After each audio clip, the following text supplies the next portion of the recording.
नमस्कार दोस्तों, आपका स्वागत है राधा वॉयस चैनल पर।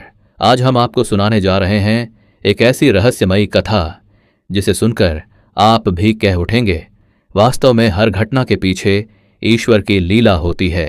दोस्तों, आपने सीता स्वयंवर की कथा तो सुनी होगी, लेकिन क्या आप जानते हैं, जनकपुरी में जब सीता स्वयंवर का आयोजन हुआ तो राजा जनक ने अयोध्या नरेश राजा दशरथ को निमंत्रण ही नहीं भेजा।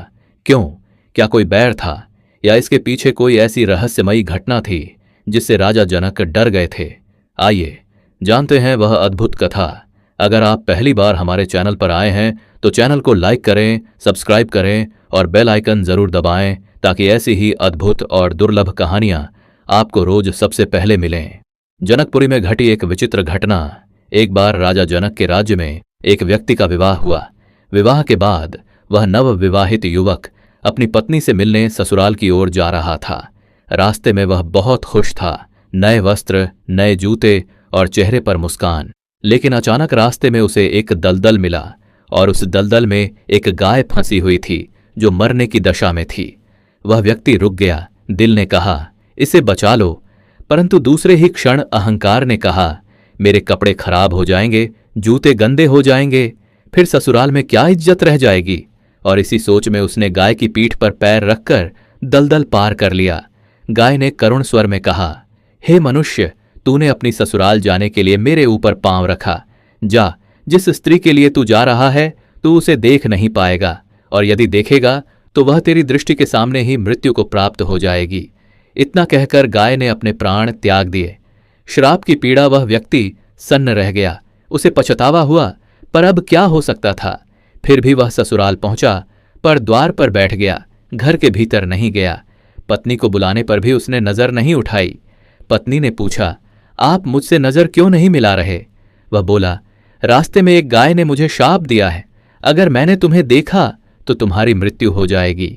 पत्नी ने कहा, यदि मैं सच्ची पतिव्रता हूं तो तुम्हारी नजर से मुझे कुछ नहीं होगा, कृपया एक बार मेरी ओर देखो। पति ने जैसे ही पत्नी की ओर देखा, उसकी आंखों की रोशनी चली गई। गाय का शाप सत्य हुआ। पत्नी जीवित रही क्योंकि वह पतिव्रता थी, पर पति अंधा हो गया। राजा जनक के दरबार में निर्णय। पत्नी अपने अंधे पति को लेकर राजा जनक के दरबार पहुंची और पूरी घटना सुनाई।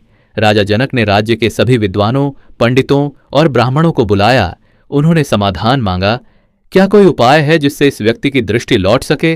विद्वानों ने विचार कर कहा, यदि कोई सच्ची पतिव्रता स्त्री छलनी में गंगा जल भरकर लाए और उस जल से इस व्यक्ति की आंखें धो दे तो इसकी दृष्टि लौट आएगी। राजा जनक ने अपने महल की रानियों से कहा, किंतु कोई भी स्वयं को पूर्ण पतिव्रता सिद्ध न कर सकी। राजा जनक ने तब देश देशांतर में संदेश भेजा, यदि किसी राज्य में कोई सच्ची पतिव्रता स्त्री हो तो उसे जनकपुरी भेजा जाए। अयोध्या से आया उत्तर। जब यह संदेश अयोध्या पहुंचा तो राजा दशरथ ने अपनी रानियों से पूछा। सबने कहा, हम पतिव्रता हैं, पर सच्ची परीक्षा कठिन होती है।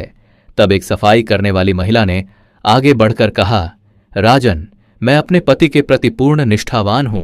राजा दशरथ ने सम्मानपूर्वक उसे राजदूत के रूप में जनकपुरी भेजा। पतिव्रता की परीक्षा वह महिला जनकपुरी पहुंची। राजा जनक ने उसे पूरा सम्मान दिया और पूरी कथा बताई।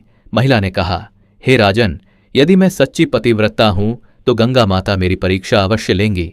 वह गंगा तट पर गई और प्रार्थना की, हे गंगा माता, यदि मैंने अपने पति को ही परमेश्वर माना है तो यह जल छलनी से नीचे न गिरे। उसने गंगा जल छलनी में भरा और आश्चर्य, एक भी बूंद नीचे नहीं गिरी। वह छलनी लेकर दरबार पहुंची और उस अंधे व्यक्ति की आंखों पर गंगा जल के छींटे मारे। क्षण भर में उसकी आंखों की रोशनी लौट आई। पूरा दरबार जय पतिव्रता धर्म की के जय घोष से गूंज उठा। राजा जनक का भय। राजा जनक उस महिला की श्रद्धा और निष्ठा देखकर दंग रह गए। उन्होंने आदरपूर्वक पूछा, हे देवी, आप किस कुल, किस समाज से हैं? महिला ने विनम्रता से कहा, मैं अयोध्या की एक साधारण सफाई कर्मिणी हूं। यह सुनकर राजा जनक सोच में पड़ गए।